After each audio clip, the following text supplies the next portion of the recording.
ہم یہ واضح طور پہ بتا رہے ہیں کہ اگر سینئر موسٹ جج کو نہ بنایا گیا چیف جسٹس تو انشاءاللہ ہم تحریک بھی چلائیں گے.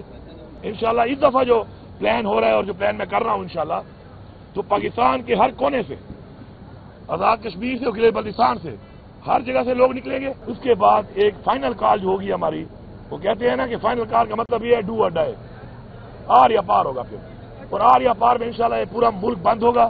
دیکھیں اسلام آباد جو ہے وہ ہمارا کیپٹل ہے، ہمارا دارالخلافہ ہے، اور ظاہری بات ہے اسلام آباد ہی ہمارا وہ ٹارگٹ ہوتا ہے کہ جہاں پہ جا کے پرامن طریقے سے اپنا احتجاج ریکارڈ کروائیں. جہاں تک بات ہے احتجاج کی وجوہات کی، وہ آپ کے سامنے ہے. ہمارا لیڈر عمران خان بے گناہ جیل میں ہے. ہماری پارٹی کے ساتھ جس طریقے سے مینڈیٹ چوری کیا گیا اس کے لیے بھی ہماری ایک تحریک، سیاسی تحریک ہم نے شروع کی ہوئی ہے. ساتھ ساتھ ابھی جو یہ مزید اور جو حرکتیں کر رہے ہیں جیلی آئینی ترمیمیں کر کے، ڈاکے مار کے، جس طریقے سے یہ ہمیشہ سے انہی پارٹیوں نے، انہی لوگوں نے، اشرافیہ نے یہ کیا ہے کہ اداروں کو اپنے نیچے انہوں نے محکوم کیا ہے. آپ نیب کی مثال لے لیں، نیب کا بندہ مریض سے لگا لیتے ہیں، وہ صرف وکٹمائزیشن کرتا ہے. پاکستان کے خزانے کو یا کرپشن ختم کرنے میں نیب نے آج تک کچھ نہیں کیا، صرف وکٹمائزیشن کی ہے.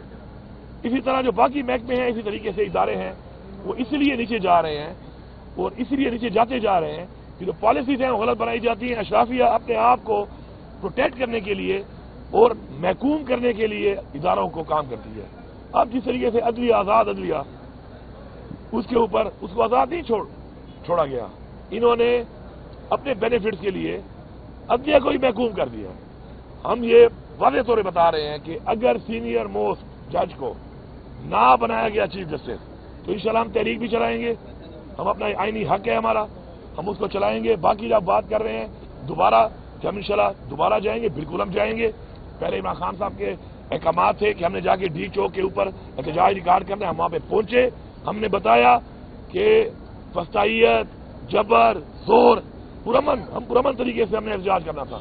انہوں نے ہمارے پہ جبر، فسطائیت، جو کچھ کیا راستے میں پوری قوم نے دیکھا ہے. اتنے بڑے بڑے کھڈے، container, bullets, street firing, rubber bullets, 12 bore کے بلیٹس، لوگوں کو زخمی کیا. لیکن جذبے کو کوئی نہیں ہرا سکتا، جذبے کو کوئی شکست نہیں دے سکتا. ہم نے کیا، ہم نے بتایا کہ ہم آ سکتے ہیں، اور ہم نے یہ بھی بتایا کہ ہم نہیں گئے، اور ہم نے وہ نہیں کیا جس سے کہ نقصان ہو کسی بھی طرف. کیونکہ اس طرف بھی ہمارے بچے ہیں، اس طرف بھی چاہے پولیس ہے، چاہے رینجر ہے، چاہے آرمی ہے، وہ بھی ہمارے لوگ ہیں، ہماری قوم کے بچے ہیں. لیکن ان کو یہ سوچنا چاہیے فیصلہ سازوں کو کہ یہ اس طریقے سے جو حکومت کی مشینری کو، حکومت کے اداروں کو، حکومت کی فورسز کو نہتے لوگوں پہ استعمال کر رہے ہیں. کیا ان کو یہ زیب دیتا ہے؟ کیا پاکستان کے آئین میں گنجائش ہے اس کی؟ تو اگر یہ آئین کو توڑیں گے بار بار، یہ بار بار اس طریقے سے جبر کر کے سمجھتے ہیں پیچھے ہٹ جائیں گے، پیچھے نہیں ہٹیں گے.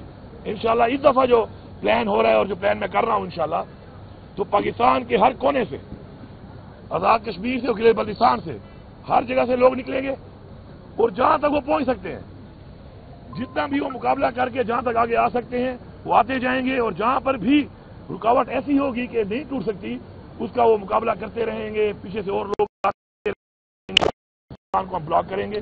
اگر ہمارے جائز مطالبے عمران خان کو رہا نہ کیا گیا، اگر ہمارا مینڈیٹ ہمیں واپس نہ کیا گیا تو ہم اس کے بعد ایک فائنل کال جو ہوگی ہماری، وہ کہتے ہیں نا کہ فائنل کال کا مطلب یہ ہے ڈو اور ڈائی، آر یا پار ہوگا پھر. اور آر یا پار میں انشاءاللہ یہ پورا ملک بند ہوگا. اور ہمارے عوام میں جذبہ بھی ہے، ہماری عوام بہادر بھی ہے، اور انشاءاللہ ہماری عوام جو ہے پورے پاکستان ہے، پورے پاکستان سے آ کر انشاءاللہ یہ ٹارگٹ اچیو کرے گی. اور انشاءاللہ ہم اس حکومت کا تختہ الٹنے تک پھر تحریک جاری رکھیں گے. جہاد، آپ نے قرآن نہیں پڑھا؟ جہاد کیا ہوتا ہے؟ ہمیں قرآن میں حکم ہے جہاد کا، اور قرآن میں جب ہم حکم آیا ہے تو اس کے مطابق ہمارا فرض بنتا ہے کہ ہم قرآن کے حکم پہ عمل پیرا ہوں، اور انشاءاللہ ہم تیار ہیں اس کے لیے.